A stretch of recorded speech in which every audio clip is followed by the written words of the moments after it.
And now we have Spike Milligan, Bernard Miles and John Bird in Philip Labar's Naughty Navy Show, recorded before an invited audience of sailors at the Royal Naval College, Greenwich. Good evening and a merry ahoy. Welcome to the BBC. You're welcome to it, mate. Take care, rough, uncouth sailor, or I'll have the cat of nine tails to you. You do, Jim, and I'll have the cat of 10 tails to you. I'll even have the dog of 10 tails to you, etc. Your turn for the lines. Yes. This evening we present the great naughty British Navy show. First, the star of our show, Philip Labars. Thank you, and good evening. He said thank you and good evening.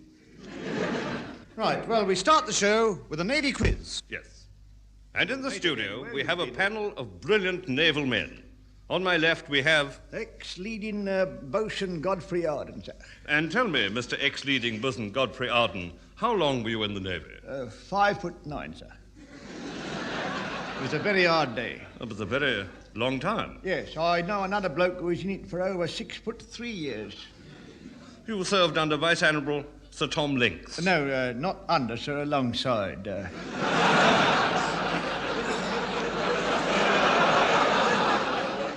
You have to be careful these days, you know, sir. He was a very brave man, wasn't he? Oh, yes, sir. He had no fear, sir. He had one horror, sir, dying in his bed. Oh, what a hero. 13 naval victories, great horseman, boxer, sabre champion, the only man to climb the Matterhorn alone in a tempest. Good. Oh, it was a life of daring adventure. It was a pity the way he died, standing there with his sword in his hand, defiant to the end. Good Lord. How was he killed? He was knocked down by a No. 9 bus in Catford. Next we have... Maud Roxby, leading Wren. Nice. Penelope Roddy Maud Roxby from good old Australia. Leading Wren, Penelope? That's right, yes. Yes, well, you fooled me. Yes. Do I trace an accent? You do. I'm from sunny Australia. Tell me, little sunny Australian creature divine.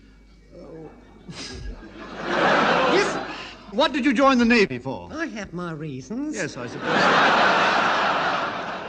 I mean, what you can't get on land, you can get on water. Yes, I suppose. Any questions? No, right.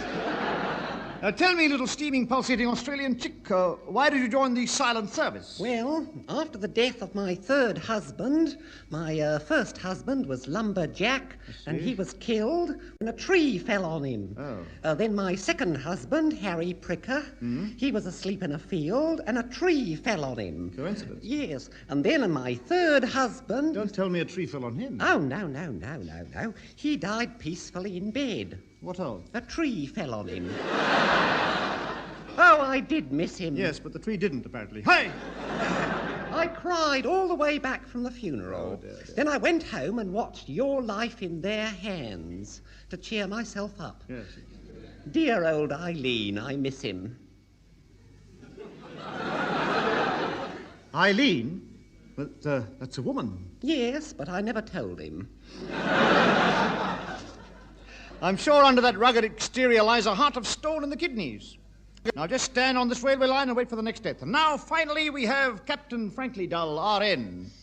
And, you are from an old naval family, are you not? Oh, yes. There has been a Frankly Dull in the Navy since 1700. I see.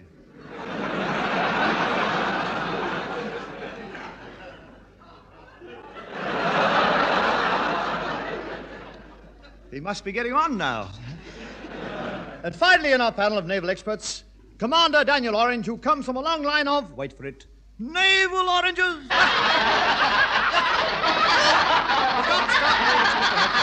Now, Commander, you specialize in the Antarctic expeditions, don't you? Yes, that and hitting wogs. And now we start with question number 1. Who was the father of the British Navy? It wasn't me, mate. I was out at Deptford there. Yes, thank you. I was polishing that anyone? egg. Captain? Commander? Yeah? Well, it was King Alfred. Oh, of course. I thought I'd have Well, him. Alf, good old Alf. Number 2. Who won the Battle of Trafalgar? It wasn't me. The English or the French? Yes. Well, yes, what? Yes, The it English... was the English or the French. No, it's only one. It was one of them. The French. No. But you're getting warm. Anyone? It wasn't the French, you say? No, it wasn't the French. Well, I've got that right. Anyone like to hazard a guess? No? The English. Of course, them, I've heard of them. Yes, they're everywhere. In 1893, the HMS Venus set sail for Madras. Oh? But for no reason at all, ended up at the Isle of Elba. Why? The captain didn't know his Madras from his Elba.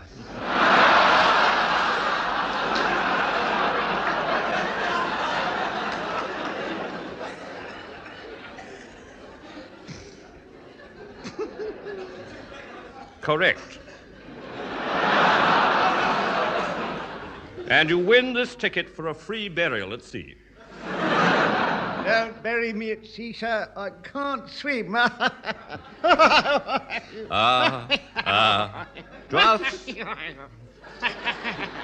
Just like a naval man dying with a jest on his lips. I'm not dying. That was news for him. And we now commence the story of a great naval feat. From the records of the Admiralty, we present a new L player called Suddenly. It's the Spanish Armada. My Spanish Armada. Why was what it's doing? I ought to be put away, you know. It's no good. Coming up to the year 1532 and 40 seconds. England is at war with France. Bang. And to make matters worse, France is at war with England. La bang.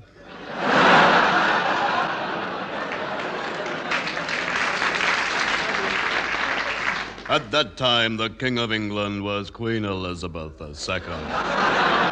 Yes, this day I will dispatch to the King of France my ambassador, Sir Roger Ball.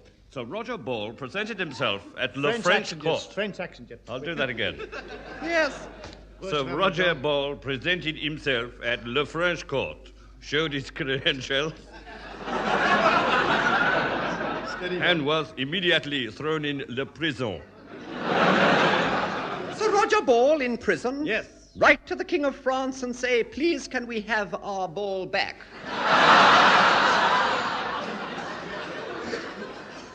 I don't know how we get away with this, you know. Your Majesty, it was with heavy heart and light kidneys that I tell you I have a message 6 foot deep. That sounds like grave news. That sounds like a bad gag as well.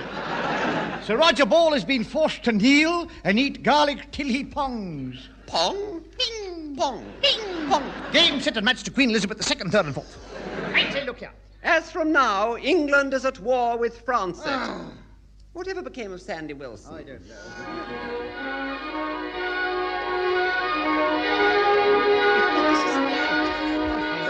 There were other dangers to England. King Alfonso was on the throne of Spain. He'd been on it for 7 years. Oh, yes, he had it bad.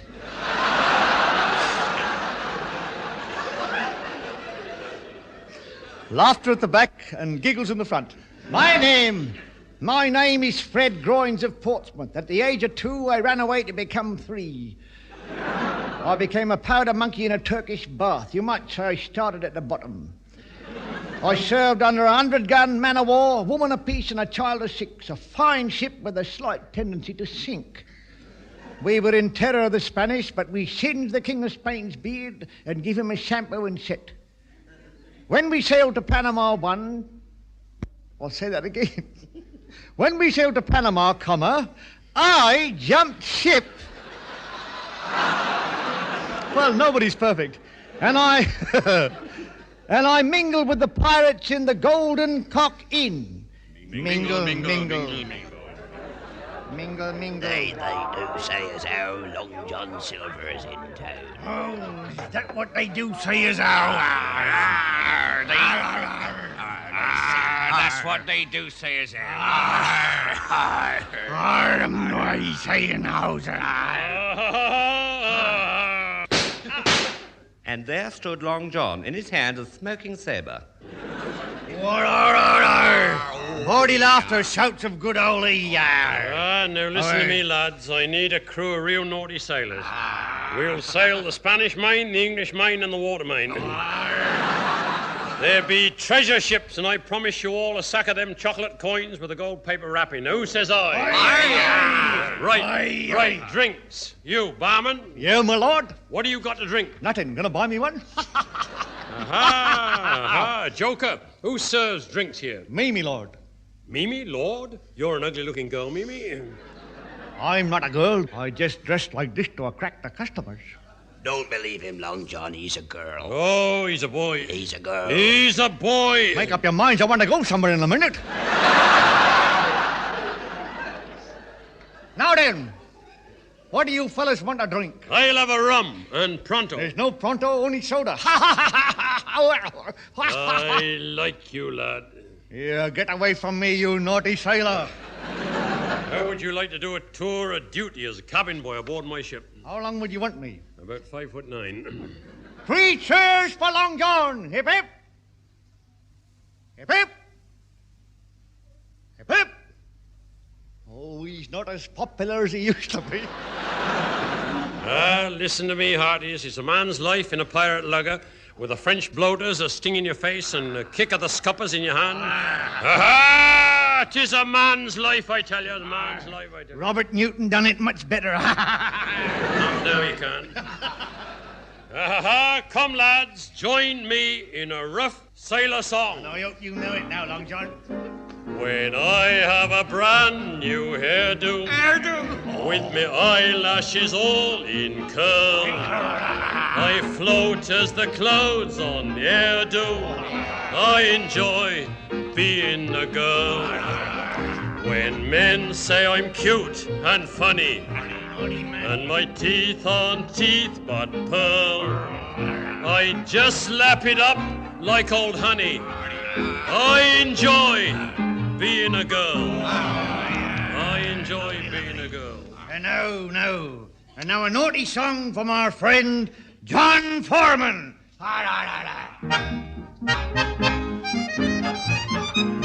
Oh, there was a gay young farmer what lived on Salisbury Plain.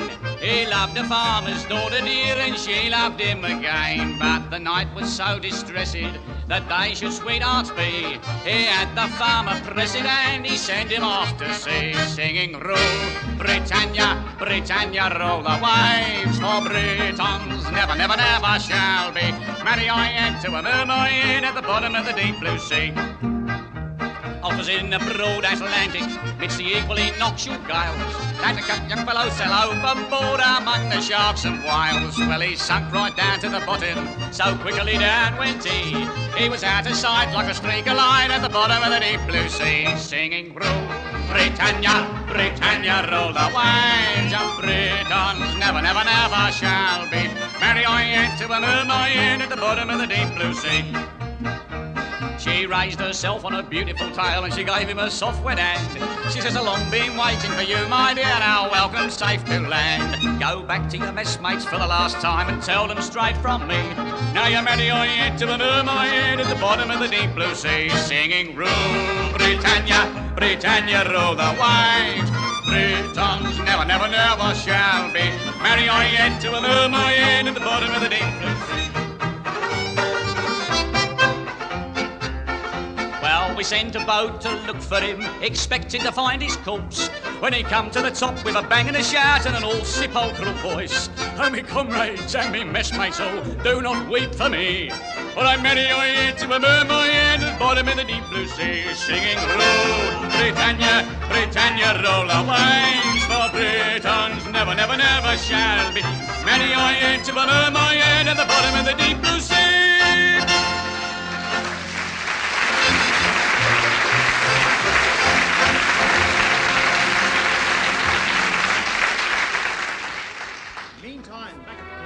For months, Long John and his motley crew of moths raided all the Spanish bullion ships. In a fury, King Alfonso of Spain sent a threatening reply-paid letter to Queen Elizabeth, threatening to declare war on England. She replied, I may only have the frail body of a woman, but I have the heart, legs, and face of a man. What say you, be Dukes of Essex and Kent? I say this, milady. Can a lady with a wooden leg change a pound note? Can a lady with a wooden leg change a pound note? Yea. Nay. Why not? She's only got half a knicker.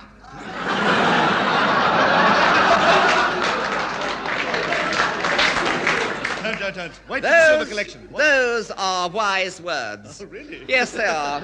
I charge you to seek out this Long John Silver, played by Bernard Miles, and bring him back to England in time for pantomime. Immediately, a meeting of the Admiralty.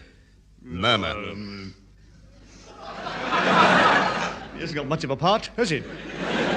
Now, gentlemen, we are all here. Admiral Nelson, read the agenda. No. Read it all. We have a request from the Royal Geographical Society for £10,000 in their efforts to prove that apart from Jane Mansfield and Sophia Loren, the rest of the world is flat. £10,000 to prove that the world is flat? What a waste of time and money. What idiots. We already know the world is flat. I read it on a cigarette card the other day. Come in. Thank you, sir. This parcel has just arrived by Morse code. Open it.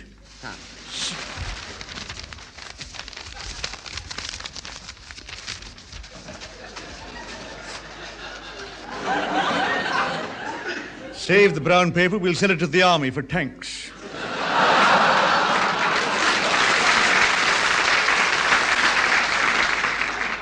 Wait a minute. Good heavens, it's a carrier pigeon addressed to us. And there's a leg strapped to its message. Read the leg. Urgent. Long John Silver in pirate ship planning to raid sea lanes. Intercept him and destroy. Signed, Lord Louis Fleabitten. P.S. If this message is in danger of falling into enemy hands, swallow the pigeon with chips. Delicious. Gentlemen, silence for that joke and the next scene, which takes place on HMS Worship, setting sail to bring Long John back to the gallows. In command was Commander Lawnmower R.N., hero and mother.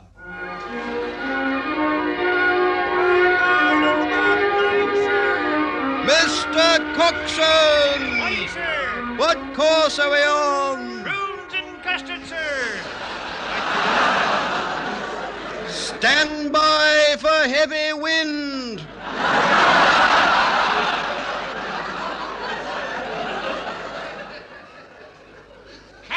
Captain! There's a kipper on the cardboard cow, sir! What flag is she flying? A white one with an onion on it! Spaniards. Spaniards! Hand me my telescope. Now the salt. Delicious. It's a treasure ship. We'll shadow her in hopes that Long John will attack her. Morning, Captain. I brought up your breakfast. Well, it serves you right for eating it, huh?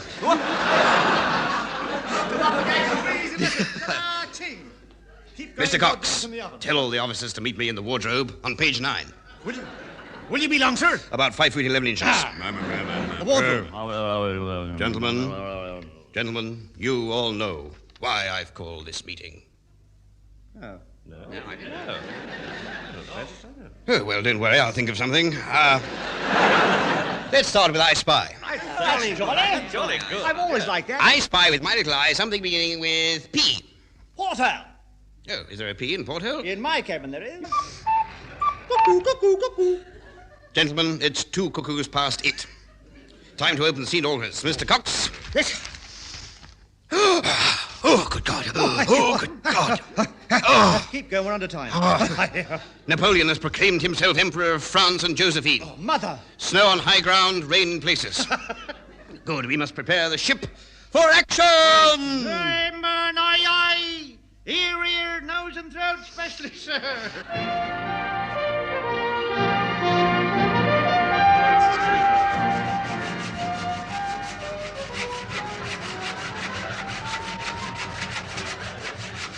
Log of HMS Bellyfun. May 30th, still no laugh on the ship's log gag. April 1st, steering course towards April 3rd. Arrived April 3rd, having passed April 2nd in the night. April 9th, found a hole in ship's side, so bunged it up. April 10. Who's bunged up my bottle? April 11th, I did. April the 12th. Take that! April 13th, ouch. Meantime, Greenwich Mean Time, of course, Nelson had defeated the French fleet at Cadiz. He defeated them at the Nile by arrangement by Emil Littler, and the French spent a fortune on building a new fleet. As Napoleon said, My fleet are crippling me. Did they sink the treasure ship as well? Oui, oui. I'll say that again. Oui, oui.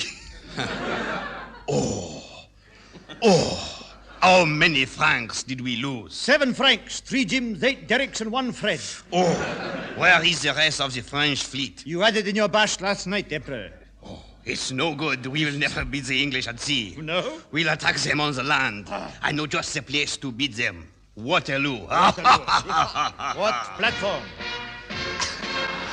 Ta-da! It's the old ones that will keep. At dawn that day, Lawnmower clashed with a pirate ship by arrangement with the Admiralty. Captain! They're heaving to! Well, don't stand there. Heave to back at them. We'll show. Meantime, on the pirate ship. We'll show 'em. Back to the battleship. We'll show 'em. Back on the pirate ship. We'll show 'em. In a dentist's chair in Clapham. Oh, God. On a bed in Lewisham. A nudist camp in Hove. Oh.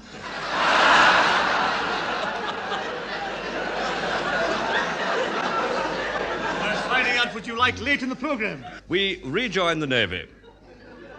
Anyone who rejoins the Navy must be mad. At the crucial point where the pirate ship closes with HMS Bellefonte. Captain, here comes the cannonball! I'll see you after the ball is over. They're heaving too. Well, don't stand there. Heave to back at them. Wait a minute. We've had this one before. This is an encore, sir. Look, they're heading straight for us, sir. Oh, fools! Don't they know this is a one-way sea?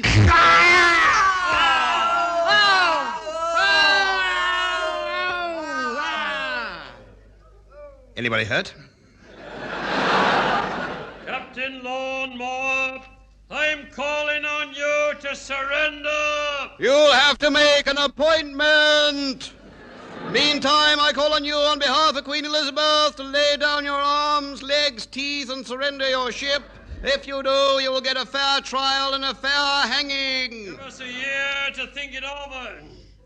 As darkness fell, Long John and his crew plotted. You hear that, men? As darkness fell, Long John and his crew plotted. Now we're going to float a raft full of dynamite alongside their ship. Then we sets the fuse and we stands back and then karoom! That ought to sink the raft. Next, we must think of a way to sink their ship. Seaman Eccles, are you thin enough to get inside a cannon? Yeah. Good. Now, tonight, I want you to sleep inside the barrel in case anybody tries to rifle it. Oh, it's my turn in the barrel. Somebody's heard the gag. Here, you won't fire that cannon while I'm inside, will you? No, of course I won't fire it. I'll get someone else to do that. Before you get in, I want you to put on this silly old Long John Silver disguise. Get this parrot on your shoulder, and then screw this wooden leg up your trousers. Steady. Wait a minute, I've already got 2 legs. There, any questions? Here, I keep falling down.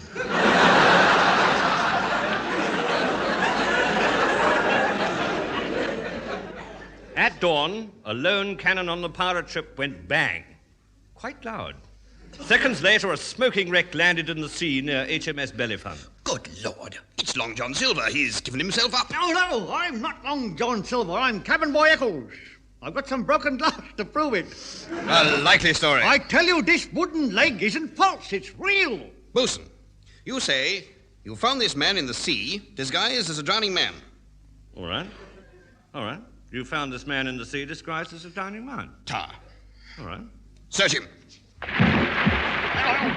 Come on, what were those two splashers doing in your pocket? I was saving them for a high diving contest. You lie in brown. I'm not lying in brown, in yellow. I'll have your keel haul in pink with little mauve spots. I'm telling the truth in purple with green stripes.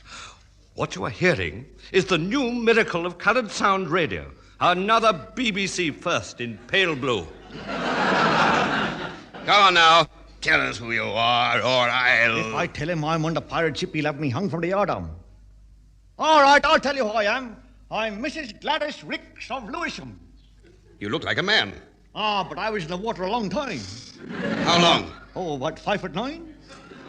You know what we do to prisoners who won't talk. No. So you won't even tell us that? Bosun, this man is hiding something. Take him to the scuppers and make him talk. Right.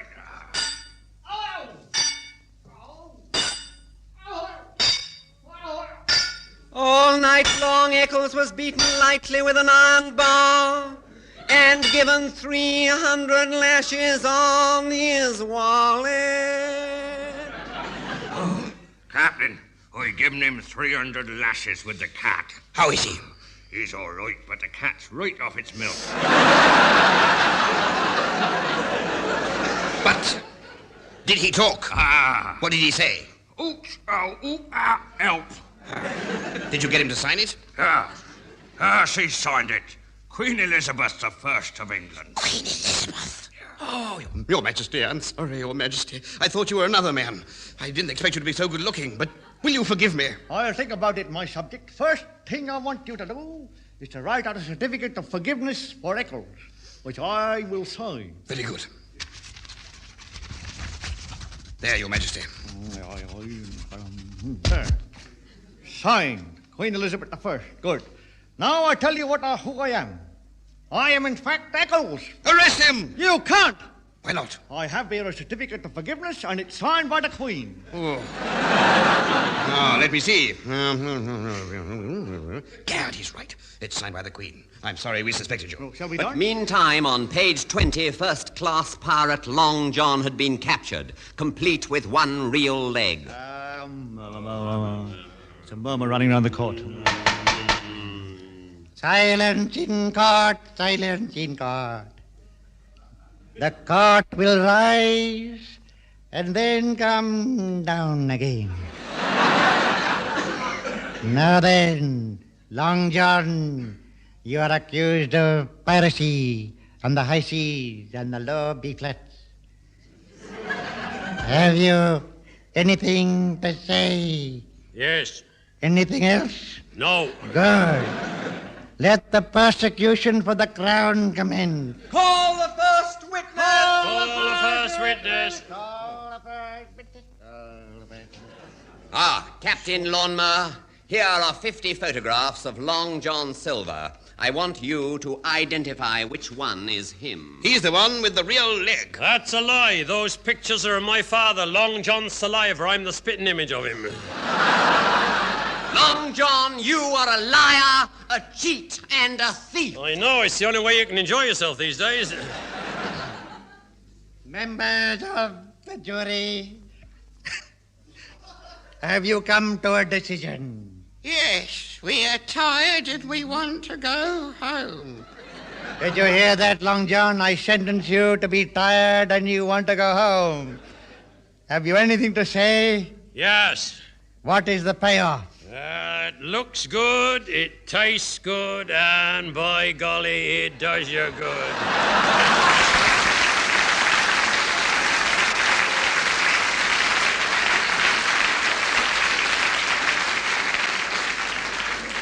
And now, folks, before we close down the Navy show, here is the star of the show, Philip Lebar, to say good night. Good night.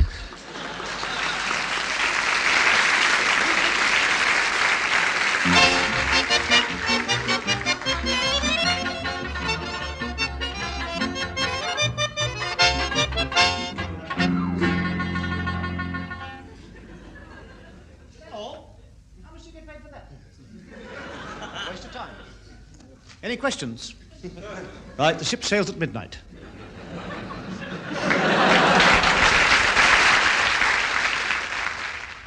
In the Naughty Navy show, you heard Spike Milligan, Bernard Miles, John Bird, Bob Todd, Roddy Maud Roxby, Philip Labars, John Foreman, and Alan Clare's Naughty Navy Quartet. Script was by Spike Milligan and production by Charles Chilton. Spike Milligan is now appearing in Son of Oblomov at the Comedy Theatre, London.